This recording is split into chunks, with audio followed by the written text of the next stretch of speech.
Another explainer. Yes. Oh, yeah. Yes. We might have done this long ago, Okay. but I'm old and I don't remember. Well, now that's the blind leading the blind. This is the Doppler effect. Oh, sweet. Let's go back to the 15th century, 16th century, 17th century, 18th century. That's a pretty long period of time. Nothing moved fast enough for anyone to even think there's such a thing as a Doppler effect. Wow. Consider that. That's really cool. Okay. Yeah, because you don't get a Doppler from a horse. No, you don't. Yeah. Yeah, it's just not happening. Right. Okay. Good thing curious people live among us, because when a new phenomenon happens, it's like, why did that happen? How did that? Why? Right. Let me get into that. Yeah. Okay. So when railroads started being built, okay, early 1800s, Okay.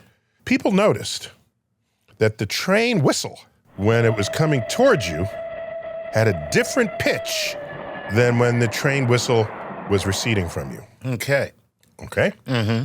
It was a higher pitch. It's the same whistle. Same whistle. The conductor didn't switch whistles just because it passed in front of you. Right. Okay? Yeah. Because that could have happened. That could. If you're a scientist, you have to check all possibilities. Yeah. And by the way, it's a pretty fancy train. So that was unlikely and, of course, was not actually happening. Right. So there's a fellow named Christian Doppler. Christian Doppler. Doppler, Austrian mathematician, physicist. Okay. The early to mid 1800s. And he noticed this. He said, this needs some explaining. Nice. So he studies it, and that we knew that sound propagated in waves. And so if you have a train whistle, there's a wave coming out. If a wave has wavelength. Right. And that's the distance between what and what? Top and bottom. No. Peak and... That'd be half a wavelength. I'm sorry. Peak, trough, peak. Peak to peak. Right. There you go. Yeah. It's got to repeat. Yeah. The exactly. whole whole thing's got to go. Got to repeat. Right. That's peak, the wavelength. Peak, trough, peak. Right. And there you go. So if the train is sitting there and the sound is emanating, then whatever's that frequency, an exact identical word to frequency is pitch. Okay? Right. The musician might say pitch. Mm-hmm. The physicist says frequency. We're talking about the same thing. Same thing. Okay. Okay? Cool.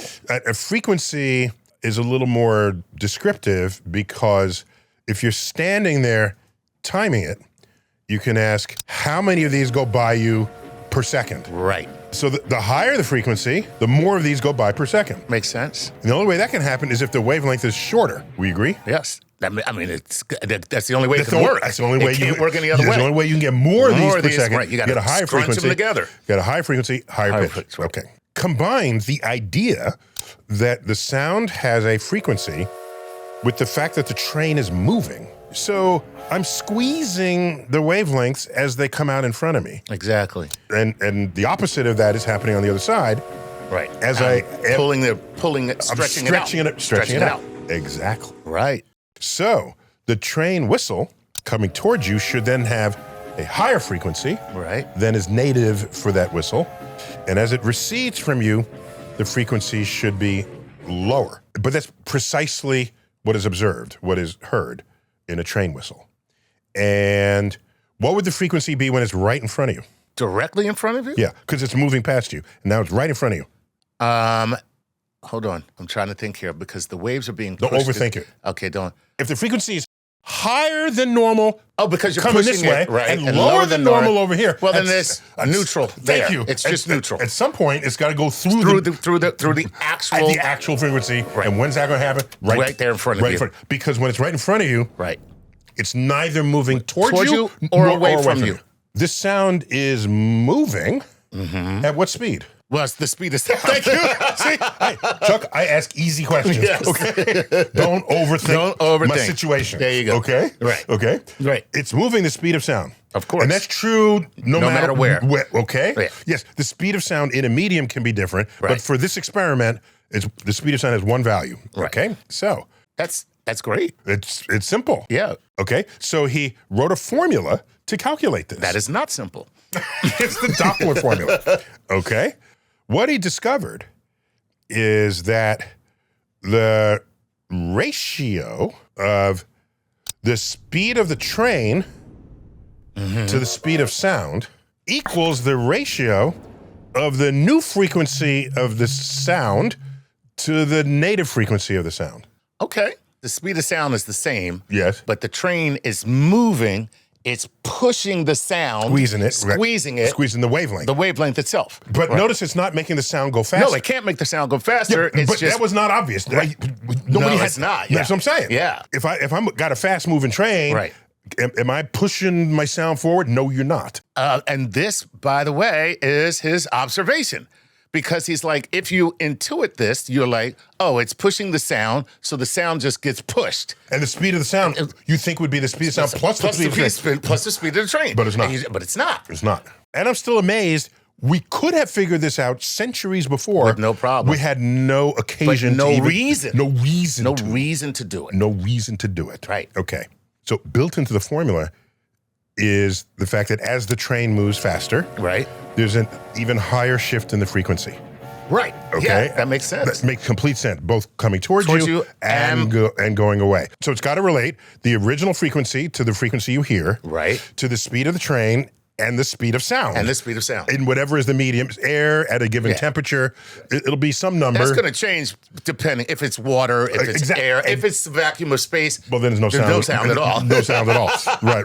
Unless you're in Star Wars.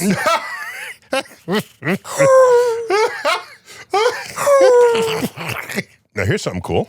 Let's make the train go faster and faster and faster.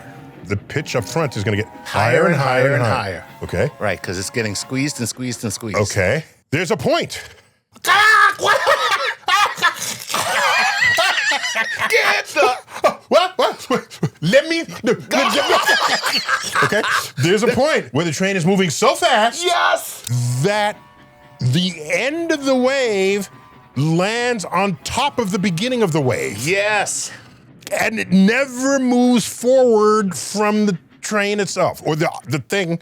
Whatever it's pushing. Whatever it's pushing it. Okay?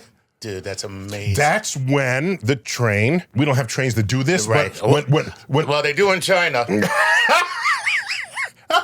When the plane hits the speed of sound. Right. Then the sound never gets ahead of the plane. Right. Because all crests are piled on top of each other. They're like, instead of this, they're like this. Every single crest. Sandwich. It's a sound sandwich. Everything's right at the front of the thing. Okay? And all of that sound is now magnified. Yes. We have a term for this. Say it. Boom! A sonic boom. Dude! That's how you get a sonic boom. That's how you get it. That's how you get it. It's a Doppler shift equation gone rogue. Gone wild. Off the chain. That's on steroids. I love it. Off the chain. That's crazy. Yeah. That is amazing. And like I said, in front of the plane, you don't hear it at all. Right. Well, you got to be moving, it'll catch up with you. But if the plane is coming towards you and it's going the speed of sound or faster. It is silent movie until it passes you. Yeah. That's really cool. Yeah. That is why when these meteorites are big enough and they come through the atmosphere and they're going so fast, you see them go streak of light and then all the windows go. Yeah, it's a time delay. Definitely a time delay. Yes. Wild. Yeah. So, consider if you are at an angle to the train as it comes towards you, you're not getting the full brunt of the Doppler shift from it.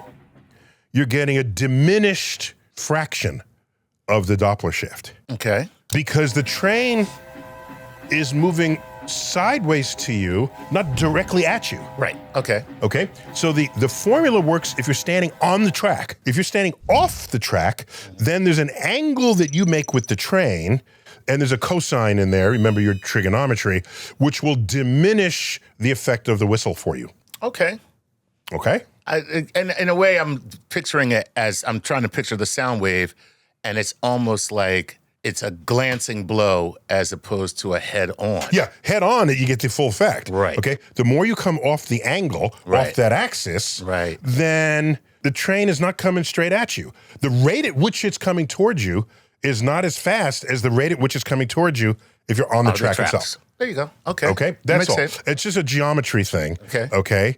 And so what that means is if you get a speeding ticket because the radar gun is bouncing waves off of you, and inside the radar gun, the software is calculating the Doppler shift of the light waves. It's microwaves. Right. Of the microwaves, because it's just waves. Yep. Doppler shift applies Don't make a difference. Don't make A wave is a wave. Wave is a wave is a wave. Don't make a wave. Okay?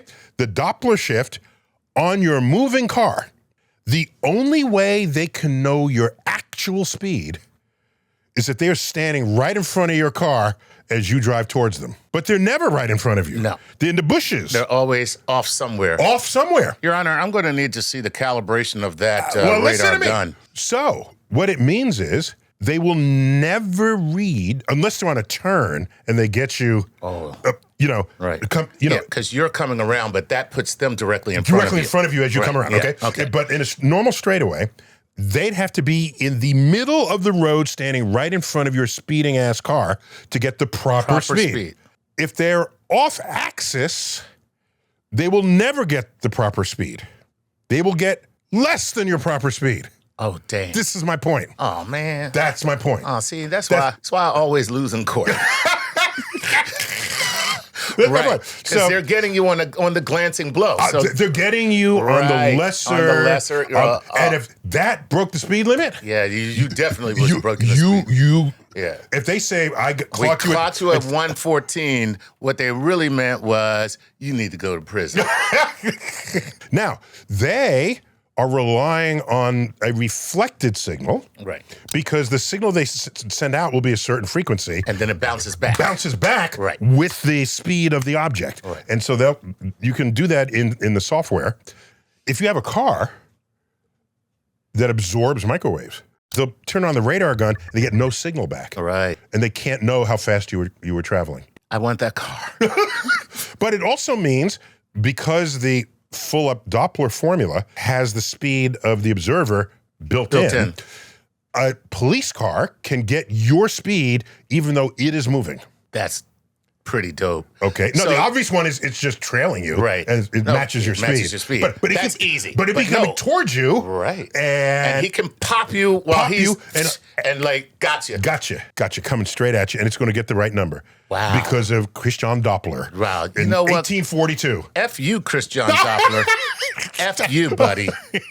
And of course, we use the Doppler shift in a slightly different way, getting the speed of stars that come towards us or away from us in our galaxy. And the light shifts. Yeah, the light shifts. So we know what the frequency of light would be in a laboratory. So it's usually spectral features that only exist in one place in the spectrum, and you see it shifted.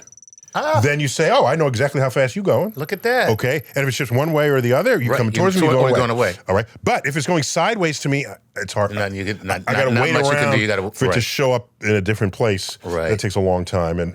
But forward or away from us, we got it. And by the way, you could sit there at the side of the freeway, and the cars will just make these sounds. We are so accustomed to that, you're not even thinking. Right. You're not even saying, why is that? Yeah. You got to be curious about that. Yeah. And not everyone is, and fortunately, Doppler was. It's so common, though. Nobody is curious. Nobody's curious anymore. Yeah. I mean, even like NASCAR and Formula One, it's like, that's how they come by you. Okay, so we're done here. This was great. A little bit Doppler. Nah, that was fun. That was really fun. This has been another explainer. Neil deGrasse Tyson. Thanks, Chuck. Always a pleasure. Keep looking up.